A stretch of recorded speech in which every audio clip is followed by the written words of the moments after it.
नमस्कार दोस्तों, आप सभी का एक बार फिर स्वागत है गुरुकुल ऑफ साइंसेज में। मैं दिनेश शर्मा और आप देख रहे हैं जी आईएएस मैथमेटिक्स। तो देखिए जी, लास्ट क्लास में हमने कवर किया था अपना मोड कवर किया था। आज हम कवर करने वाले हैं ज्योमेट्रिक मीन। तो आज का अपना जो सारी की सारी गुफ्तगू रहेगी वो रहेगी सर मीन के इर्द गिर्द, ज्योमेट्रिक मीन के इर्द गिर्द। तो पहले देखते हैं कि ज्योमेट्रिक मीन होता क्या है, उसकी किताबी तारीफ देन हम समझाएंगे आपको। कहता है G geometric mean of a set of N observation. मान लेते हैं सर आपके पास एन ऑब्जर्वेशंस है, is the nth root of their product. आप nth रूट निकालते हो, दो ऑब्जर्वेशन है स्क्वायर रूट निकालोगे, तीन ऑब्जर्वेशन है क्यूब रूट निकालोगे जिनके प्रोडक्ट का। मान लेते हैं अपने पास n ऑब्जर्वेशंस है x1 से लेके xn तक।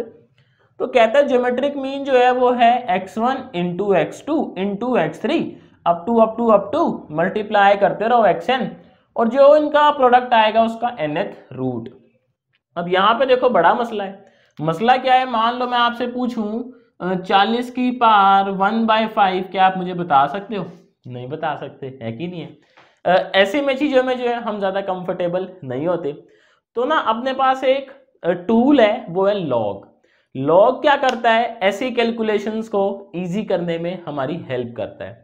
तो लॉग के ना फॉर्मूले हैं, फॉर्मूले देखते हैं अभी, इसको मॉडिफाई करते हैं और फिर मैं आपको यूज करना भी सिखाऊंगा कैलकुलेटर से कि लॉग कैसे यूज करते हैं और कैसे उस तरीके से अपने जो ऐसे वाले प्रॉब्लम्स हैं कि आप कोई भी पार है कैलकुलेट करना चाहो बड़े प्यार से हो जाती है। वैसे कैलकुलेटर से तो डायरेक्ट ये भी हो जाएगी, बट क्या है आपको लॉग से भी आना चाहिए। कई बार क्या होता है लॉग टेबल होती है, कैलकुलेटर नहीं मिलता, उस केस में क्या करेंगे? तो फिर तो लॉग ही अपना एकमात्र सहारा है। वैसे जो साइंस के बच्चे हैं उन्होंने पहले सीखा होगा लॉग यूज करना 11th-12th में। स्टिल एक बार और देख लेते हैं कि हम भूल ही जाते हैं अक्सर जो है चीज़ों को एग्जाम पास करने के बाद। तो देखो लॉग में ना दो तीन बातें हैं, लाइक ऐसे लिखा हो लॉग ए बी, ये होता है सर आपका log A plus log B, ठीक। और एक ये वाला फॉर्मूला यूज होगा अपना log A raise to the power B, ये होता है सर आपका बी लॉग ए। पार जो है ना वो आगे आ जाती है और ये अपना लॉग ए हो जाता है। लॉग का ना एक बेस होता है, बेस पे डिफाइंड होता है। हम जो बेस यूज करते हैं सर, अपने को क्या टेबल जो है वो बेस 10 वाली मिलती है, तो हम भी जो बेस यूज करते हैं वो कौन सा यूज करते हैं? 10 वाला। इससे मतलब क्या है, 10 से मैं आपको समझाऊंगा, आप चिंता ना करें, पूरी रामायण समझेंगे लॉग की भी किसी दिन फुर्सत में। अभी हम ज्योमेट्रिक मीन समझ लेते हैं, ठीक। तो यहां पे हम क्या करेंगे, हम लिखेंगे जी टेकिंग लॉग बोथ साइड। तो देखो जब दोनों साइड आप लॉग लोगे सर, तो यहाँ क्या हो जाएगा लॉग, इसको मैं जी लिख लूँ बस, और इधर हो जाएगा लॉग पूरी की पूरी है रामायण x1 x2 x3, है कि नहीं है, से लेके xn की पावर 1/n। अभी देखो हमने सीखा log a raise to the power b, log a raise to the power b sir क्या हो जाता है? b log a हो जाता है। तो यहाँ पे 1/n क्या कह रहे हो, आगे लिख दे, वेरी गुड। ये पार कहाँ आ जाएगी सर, देखो आगे आ जाएगी इस वाली प्रॉपर्टी से। तो आप मुझे बताओ log g क्या हो जाएगा अपना, log g हो जाएगा जी 1/n log x1 multiply x2 multiply x3 से लेकर xn। अब देखो क्या कह रही हो, ये वाली प्रॉपर्टी लगेगी। अब आपको कैसे पता जी, यहाँ देखो यहाँ पे क्या हो रहा है, log a b c सारे क्या है, मल्टीप्लाई में है। और अगर ऐसे मल्टीप्लाई में है आपका ये एंगल, तो फिर आप उनको ऐसे लिख सकते हो। तो इस चीज को मैं ऐसे लिख लूं क्या, मुझे बताइएगा जरा। log g is equals to 1/n log x1 plus log x2 plus log x3 से लेकर log xn, ऐसा लिख सकते हैं। आई बात समझ में? अब देखो इसको मैं कैसे लिख सकता हूं और कंडेंस करके, log g is equals to 1/n summation of i1 से n log xi, ऐसे लिखा जा सकता है क्या? बताइएगा जरा मेरे को कमेंट करके, इस चीज को ऐसे लिख सकते हैं हम लोग। अच्छा, अगर कोई अभी देखो जैसे हम चीज़ें पढ़ रहे हैं, मान लो आपका कोई डाउट हो तो क्या नंबर गिवन है डिस्क्रिप्शन में, टाइटल में भी गिवन है, आप उस पर व्हाट्सएप पे जो है अपने डाउट्स क्लियर कर सकते हो। वरना हम एक ग्रुप बना रहे हैं स्टैट्स ऑनर्स का ही, तो आप ज्वाइन भी कर सकते हो, आप डीएम कर सकते हो उस नंबर पे, आपको जो है फिर वो ग्रुप में ऐड कर लेंगे। देखो जी अपना लॉग जी ये आ गया, बट सवाल मेरा ये है क्या हमें लॉग जी चाहिए था या फिर हमें ये ज्योमेट्रिक मीन चाहिए था, यानी कि जी चाहिए था, लॉग जी चाहिए था या सिर्फ जी चाहिए था? जी चाहिए था, ऑब्वियस ही बात है। तो देखो लॉग हटाने का ना एक तरीका होता है जी एंटी लॉग। क्या होता है जी? एंटी लॉग, लॉग का उल्टा भाई एंटी लॉग। तो दोनों साइड एंटी लॉग लेंगे। एंटी लॉग कैसे देखते हैं, कैलकुलेटर से भी मैं सिखाऊंगा और टेबल से भी हम सीखेंगे फुर्सत में, कैलकुलेटर से तो अभी सीख लेंगे हम क्वेश्चंस के थ्रू। तो देखो जी हम क्या करेंगे यहाँ पे, मैं ऐसे लिख लूँ क्या, g इज इक्वल्स टू, जब एंटी लॉग लोगे आप दोनों साइड, इधर तो सर g बचेगा भाई, लॉग का उल्टा एंटी लॉग, ये तो g आ जाएगा, सिर्फ कैंसिल हो जाता है एंटी लॉग से लॉग। इधर क्या आएगा, anti log, very good, anti log, और ब्रैकेट में ये पूरी रामायण आ जाएगी। तो पूरी रामायण लिख लेते हैं सर, ये आ जाएगा अपना 1/n i 1 से n log xi। ये आ गया आपका ज्योमेट्रिक मीन का फॉर्मूला। और सर ये फॉर्मूला कब है, जब आपकी ऑब्जर्वेशंस कैसी हैं, डिस्क्रीट, लाइक 1 2 3 ऐसे वैल्यूज है आपके पास। अभी कोई फ्रीक्वेंसी की बात नहीं की हमने, अभी कोई फ्रीक्वेंसी की बात नहीं हुई है सर। फ्रीक्वेंसी की बात होगी तो उसका फॉर्मूला भी देखेंगे कि फ्रीक्वेंसी के केस में आप जो है ज्योमेट्रिक मीन किस तरीके से कैलकुलेट करते हैं, और क्वेश्चन भी करके देखेंगे। तो एक छोटा सा क्वेश्चन देख लें इस वाले फॉर्मूले पे, देन फ्रीक्वेंसी डिस्ट्रीब्यूशन वाला देखते हैं अपना, कॉन्टिन्यूअस वाला भी और डिस्क्रीट वाला भी। क्वेश्चन देखे सर, एक छोटा सा ही क्वेश्चन हमने किया है, मतलब कंसीडर किया है। कहता है जी फाइंड ज्योमेट्रिक मीन ऑफ, ये वैल्यूज लिखी हैं और हमसे क्या पूछा गया सर, इनका ज्योमेट्रिक मीन पूछा गया है। तो देखो हम इसमें नंबर ऑफ ऑब्जर्वेशंस कितनी है अपनी, 5 है। तो जी यहाँ पे n की वैल्यू कितनी हो गई, 5 हो गई। सबसे पहले हम कैलकुलेट करेंगे सर यहाँ पे log g। तो log g की जो एक्सप्रेशन है वो कैसे था, 1/n ब्रैकेट में log x1 plus log x2 से लेकर log xn। Very good. अब देखो मैं वैल्यूज पुट करना स्टार्ट करता हूं। तो log g 1/5, क्योंकि नंबर ऑफ ऑब्जर्वेशंस अपने पास 5 है, log 2 plus log 3 plus log 6 plus log 7 and last में जी log 8। अब कर लो बात। अब देखो इन log की वैल्यूज क्या है, या तो आप टेबल से देख सकते हो या फिर अपने पास क्या है, अभी तो क्या है कैलकुलेटर है साइंटिफिक, तो हम इसमें से चेक करेंगे। आपने क्या करना है, कैलकुलेटर में ना 2 log होते हैं, एक ln होता है, एक सिंपल log होता है। तो आपने ln यूज नहीं करना है, ln मतलब बेस e होता है, आपने log यूज करना है, log इसमें बेस 10 होता है। तो सबसे पहले log 2 देखना है। तो log 2 की देखो वैल्यू वैसे 0.3010 होती है, और कैलसी से भी निकालोगे तो वो यही दिखाता है 0.3010। तो इसको लिख लेते हैं, वैल्यूज को जो है साइड बाय साइड लिखते भी चलते हैं। देखो तो यहाँ पे लिख लेंगे log g 1/5, ये वैल्यू हो जाएगी आपकी 0.3010। ये कैलकुलेटर से देखिए, बाकी आप लॉग टेबल से भी देख सकते हो। ये वैल्यू होती है सर आपकी 0.4771। log 6 जो है, log 6 देखना पड़ेगा अपने को। तो log 6 होता है जी 0.7781, 0.7781। देन log 7 देखेंगे, तो log 7 ये होता है सर 0.8450। एंड लास्ट में देखेंगे जी हम log 8। तो log 8 है जी अपने पास 0.9030। इनको क्या ऐड कर लेते हैं फटाक से। तो देखो इनको ऐड कर लेंगे पांचों को, और ऐड आप करोगे तो सर ये वैल्यू आ रही है आपकी, ये हो जाएगा log g is equals to 1/5, और ये अपना 3.3 3042। ठीक, अब क्या करेंगे, इसको हम डिवाइड कर देंगे, देखो किससे, 5 से। तो जी लॉग जी आ गया अपना, ये आ गया अपना 0.6608 अब क्या, अगर आप कैलकुलेटर में देखोगे भी ना तो कहीं पे एंटी लॉग नहीं लिखा होता। एंटी लॉग करने के लिए आपने क्या करना है, सिंपल सा काम है, ये जो आपके पास देखो वैल्यू है, ये वाली जो वैल्यू है अपने पास, ये पूरी की पूरी आपने 10 की पार निकाल देनी है, बस ये वही इसका एंटी लॉग है। बात आएगी नहीं, यही समझ। क्या करना है जी, हमने 10 की पार ये निकाल देना है, अपना जी आ जाएगा। तो देखो जब आप कैलकुलेटर में करोगे 10 की पार सीधा निकाल सकते हो आप 66084, और सर ये आपका आंसर आ रहा है जो है 10 की पार निकालने के बाद जी आ जाएगा अपना 4.57।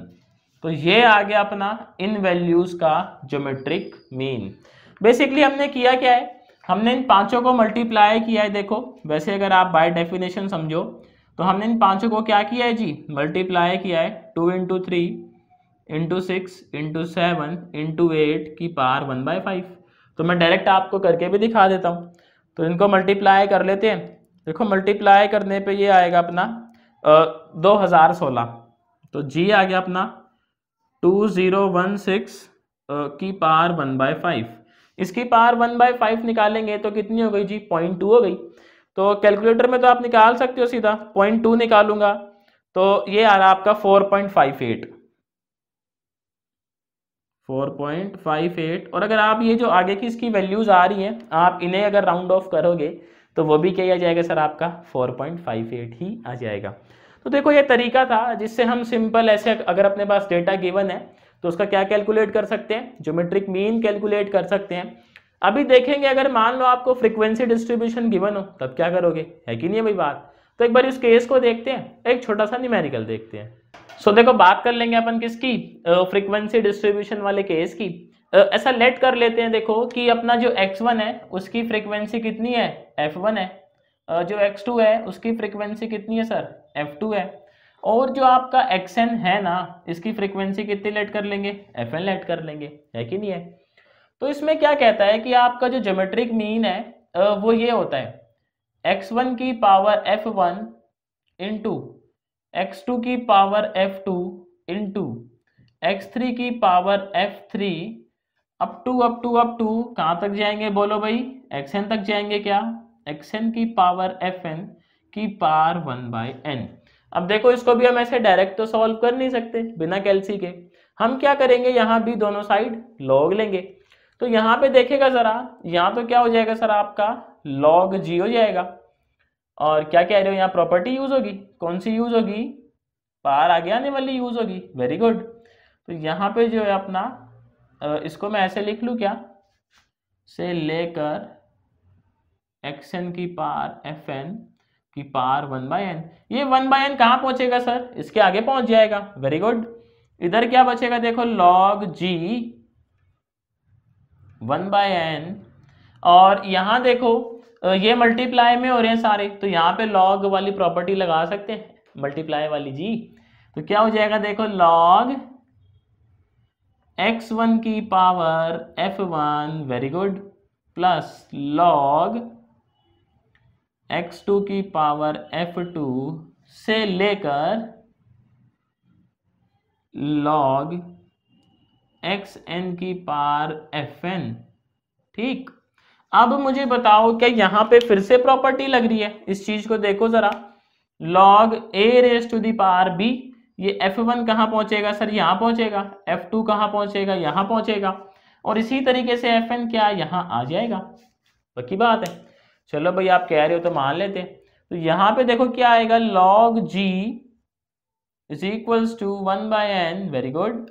ये हो जाएगा जी आपका f1 log x1 plus f2 log x2 से लेकर सर जी कहाँ तक पहुंचेंगे हम, fn तक पहुंचेंगे, fn log xn।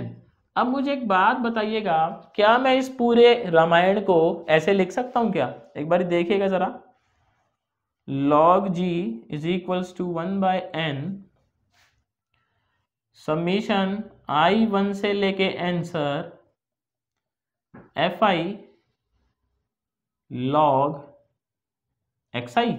क्या कह रहे हो, ऐसे लिख सकते हैं क्या इस पूरी रामायण को? चेक करो एक बारी कैसे लिखा है जी हमने, समीशन 1 से लेके n fi log xi। देखो ऐसे ही तो हो रहा है यहाँ पे। अब हमें तो जी log g थोड़ी चाहिए था, हमें क्या चाहिए था, हमें चाहिए था g।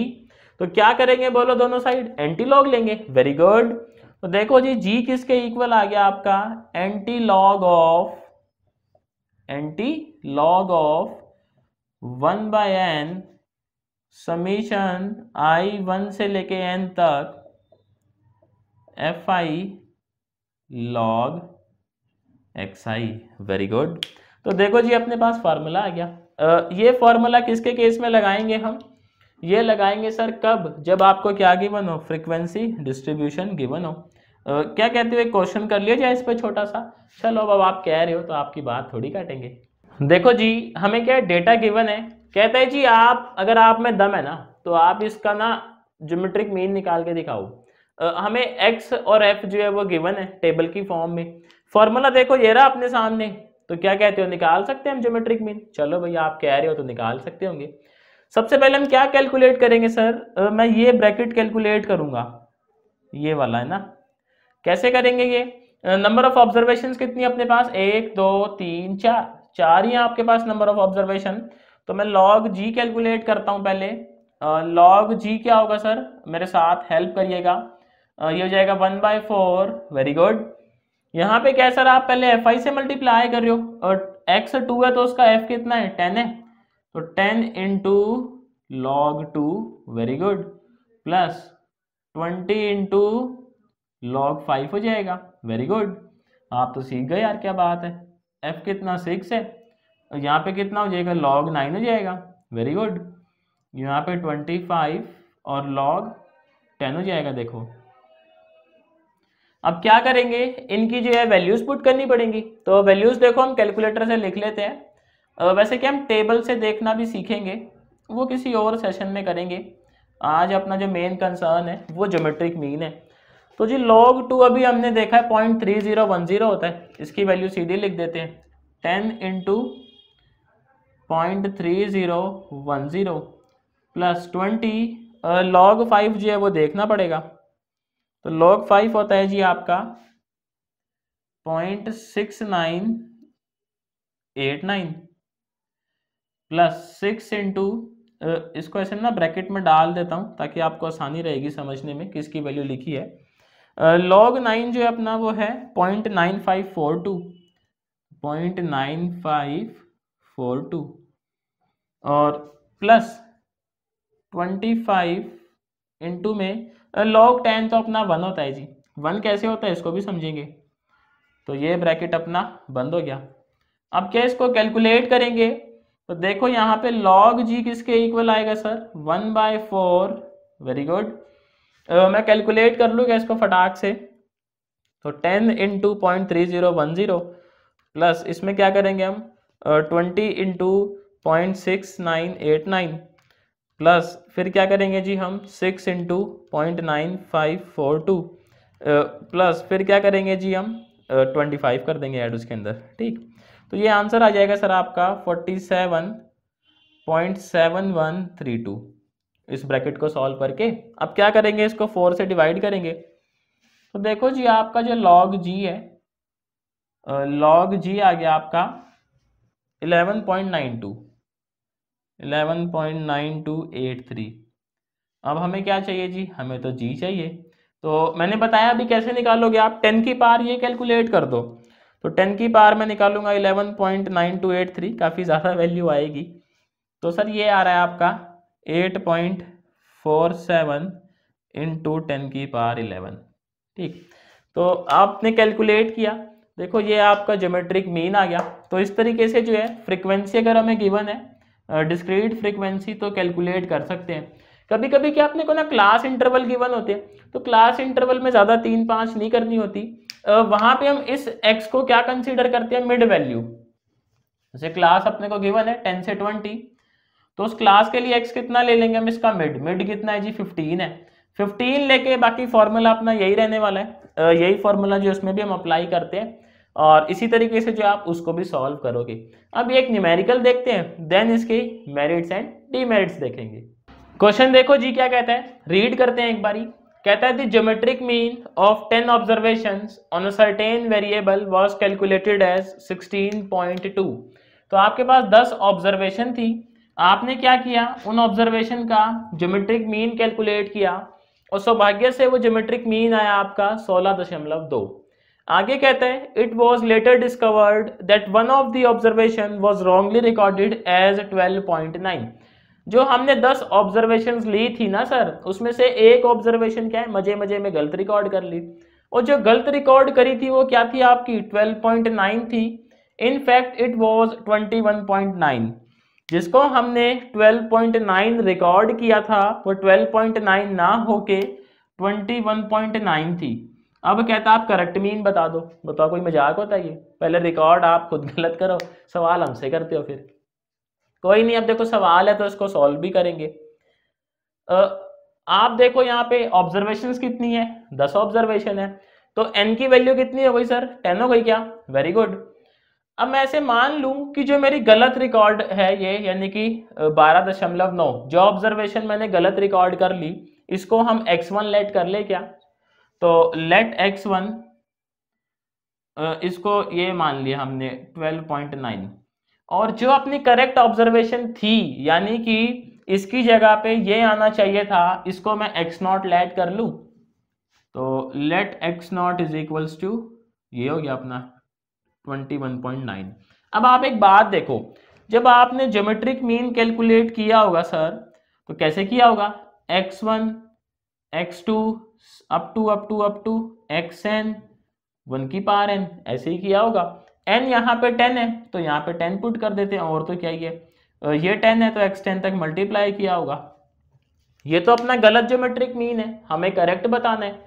तो हम ऐसा कर सकते हैं क्या, आप इस ज्योमेट्रिक मीन को x1 से डिवाइड कर दो, यहाँ पे x1 से डिवाइड कर दो, तो जो आपने x1 मल्टीप्लाई करी थी वो तो फैक्टर आपका कैंसिल हो गया।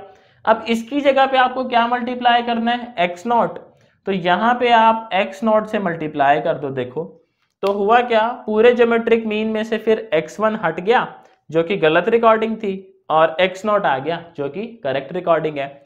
अब ना इसको देखो कैसे करेंगे, डायरेक्ट मैं नहीं कर सकता क्योंकि मेरे को जो है बाकी ऑब्जर्वेशंस नहीं मालूम, लाइक मुझे x2 x3 x10 नहीं पता है ना, मेरे को सिर्फ ये पता है ये गलत थी और ये सही है।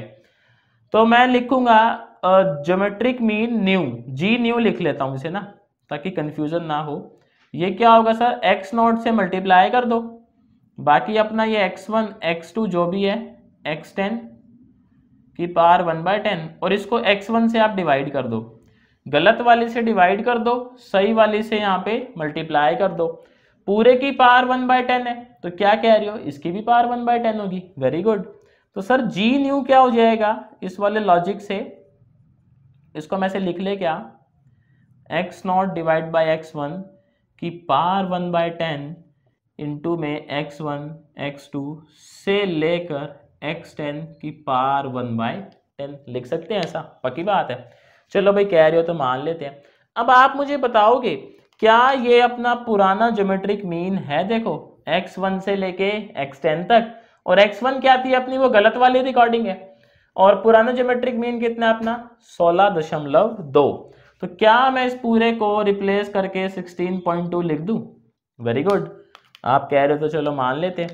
तो यहाँ पे देखो जी न्यू कितना हो जाएगा सर, देन आपका G new is equals to x0 कितना है जो करेक्ट है 21.9, और आपका जो रॉन्ग है यानी कि x1 वो कितना है 12.9,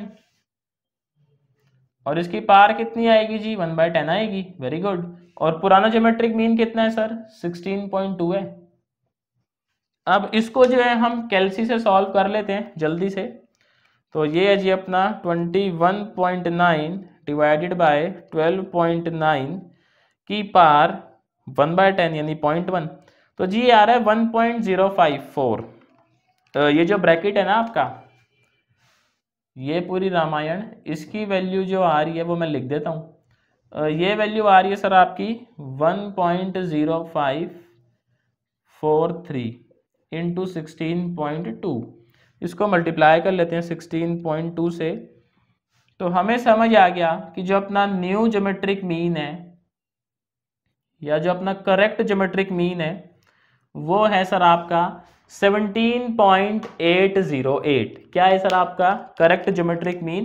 17.080। समझ आया सबको सवाल कैसे किया हमने? हमने क्या किया है, बस गलत वाले से इसको डिवाइड कर दिया ताकि ये गलत चीज हट जाए, और सही वाले से मल्टीप्लाई कर दिया। उसके बाद हमने इस चीज को पुराने ज्योमेट्रिक मीन की फॉर्म में निकालने की कोशिश करी है और उसमें हम कामयाब हो गए तो अपना आंसर आ गया। अब देखो बात करेंगे इसके मेरिट्स एंड डीमेरिट्स की। तो देखो जी, अब बात करेंगे ज्योमेट्रिक मीन के मेरिट्स और कुछ डीमेरिट्स के बारे में। तो पहले मेरिट्स की बात कर लेते हैं। सबसे पहला पॉइंट क्या है? रिजिडली डिफाइंड है ये भी अपना मीन, मीडियन, मॉड की तरह। ज्योमेट्रिक मीन भी कैसा रहा आपका? रिजिडली डिफाइन किया हुआ है। दूसरी बात है, it is based upon all observation. आप जरा चेक करो, जब हम ज्योमेट्रिक मीन निकालते हैं क्या हम सारी ऑब्जर्वेशंस को कंसीडर करते हैं? क्या कह रहे हो, करते हैं? बहुत बढ़िया। तो हमें समझ आया कि ज्योमेट्रिक मीन जो है वो सारी ऑब्जर्वेशन के ऊपर डिपेंड करता है। ऐसा नहीं आप एक को छोड़ दो, दो को ले लो, बात समझ रहे हो? फिर थर्ड पॉइंट देखो, ये जो है वो इंपॉर्टेंट है। कहता है it is not much affected by fluctuations of sampling. अगर सैंपल में आपके फ्लक्चुएशंस आती भी है ना तो ये इतना ज्यादा अफेक्ट नहीं होता। जैसे मीन तो बहुत ज्यादा अफेक्ट हो जाता है। समझ में आई बात? It is suitable for further mathematical treatment. Geometric mean को लेके क्या है, आगे जो है और आपके मॉडल तैयार किए जाते हैं, like growth of an bacteria. किसी स्पीशी की ग्रोथ आपको चेक करनी है, ज्योमेट्रिक मीन उसमें यूज होता है। और भी काफी सारी इसकी एप्लीकेशंस है, जैसे जैसे हम आगे चलेंगे हर एक एप्लीकेशन देखेंगे। डीमेरिट्स की बात करते हैं। सबसे पहली बात तो it is not easy to understand and to calculate for non mathematics person. आप ही सोच लो, जिसको मैथ ही नहीं आती क्या उसे लॉग आएगा? नहीं आएगा। और जिसे लॉग अगर नहीं आया तो क्या वो ज्योमेट्रिक मीन निकाल पाएगा? नहीं निकाल सकता सर। तो इसकी सबसे बड़ी डिसएडवांटेज यही है कि पहले बंदे को मैथ सीखना पड़ता है, फिर ज्योमेट्रिक मीन निकाल सकता है। दूसरा डिसएडवांटेज और भी भयंकर है इसका। मान लो आप ज्योमेट्रिक मीन निकाल रहे थे और कोई ऑब्जर्वेशन आपकी जीरो हो गई, तो गई भैंस पानी में। क्यों? क्योंकि ज्योमेट्रिक मीन में आप सारी ऑब्जर्वेशन मल्टीप्लाई करते हो, ऐसा ही है ना सर? तो अगर आप जीरो आ गया कोई, तो पूरी टर्म में क्या हो जाएगी? जीरो। और जीरो टर्म हो गई तो ज्योमेट्रिक मीन भी क्या हो जाएगा? जीरो। और जीरो होते ही हम क्या बन जाएंगे? हीरो बन जाएंगे। तो ये दिक्कत है इसके अंदर कि अगर आपकी कोई भी एक ऑब्जर्वेशन जीरो है तो आपको ज्योमेट्रिक मीन क्या हो जाता है? सीधा जीरो।